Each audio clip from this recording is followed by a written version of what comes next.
श्री स्वामी समर्थ. आपलं स्वागत आहे ब्रह्मांड नायक या आपल्या चॅनलवर. आज आपण बोलणार आहोत निसर्ग, देव आणि अन्न या तिन्हींचं सुंदर नातं सांगणाऱ्या सणाबद्दल, म्हणजेच नवान्न पौर्णिमेबद्दल. नवान्न पौर्णिमा हा सण फक्त पूजा नाही, ही आहे शेतकऱ्याची कृतज्ञतेची भावना, निसर्गाशी एकरूप होण्याची परंपरा. चला तर जाणून घेऊया नवान्न पौर्णिमेचं खरं महत्त्व, पूजेची पद्धत आणि त्यामागचं आध्यात्मिक तत्वज्ञान. नवान्न म्हणजे नव अन्न, म्हणजे त्या वर्षीच्या पहिल्या पिकातून मिळालेलं ताजं धान्य. शेतकरी जेव्हा शेतातून पहिलं पीक घरी आणतो तेव्हा त्या अन्नाला देवाला अर्पण करून नंतर स्वतः खातो. हीच ती परंपरा. देवाचं प्रथम स्मरण आणि मग प्रसाद म्हणून अन्नाचं ग्रहण. भारतीय संस्कृतीमध्ये अन्न हेच परब्रह्म मानलं जातं. त्यामुळे हा सण आपल्याला शिकवतो, जगणं सुरू होतं ते अन्नापासून आणि अन्न सुरू होतं ते कृतज्ञतेपासून. नवान्न पौर्णिमा हा सण मुख्यतः भाद्रपद महिन्याच्या पौर्णिमेला साजरा केला जातो. या काळात खरीप हंगामातील धान्य पिकून तयार झालेलं असतं.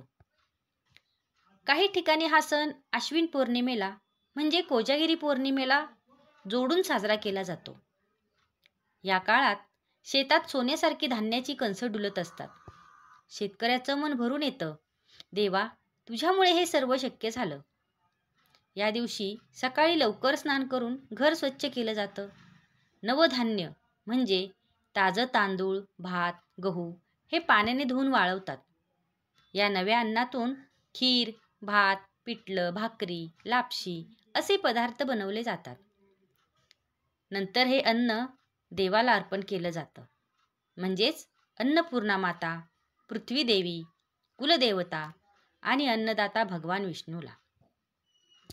देवपूजेच्या नंतर हे अन्न प्रसाद म्हणून संपूर्ण कुटुंब एकत्र बसून खाल्लं जातं. हा क्षण म्हणजे अन्नदेवतेच्या आशीर्वाद ग्रहण करण्याचा क्षण असतो. नवान्न पौर्णिमा म्हणजे कृतज्ञतेचा सण. आपण पीक, निसर्ग आणि श्रम यांच्या एकत्रित कृपेने जगतो. हा सण शिकवतो, जेवताना फक्त अन्न नको, पण त्यामागे असलेल्या मेहनतीचं भान ठेवा. अनेक ठिकाणी या दिवशी अन्नदान, पक्षी भोजन, गोमातेची सेवा आणि शेताचं पूजन केलं जातं. कारण दान म्हणजेच धर्म आणि अन्नदान हे सर्वश्रेष्ठ दान मानलं गेलं आहे. एका पुराणिक लोककथेनुसार एक शेतकरी आपल्या पहिल्या पिकाचं अन्न देवाला अर्पण करतो आणि म्हणतो, हे देवा तुझ्या कृपेने हे मला मिळालं, म्हणून आधी हे तुझ्याच हक्काचं आहे. आणि त्याच वर्षी त्याला दुप्पट पीक निघालं. लोक म्हणतात, देवाचं नाव घेतलेलं अन्न कधी कमी पडत नाही. म्हणूनच आजही प्रत्येक शेतकरी म्हणतो, प्रथम देवाचं, मग आपलं. आजच्या धावपळीच्या काळात आपण निसर्गापासून दूर गेलो आहोत.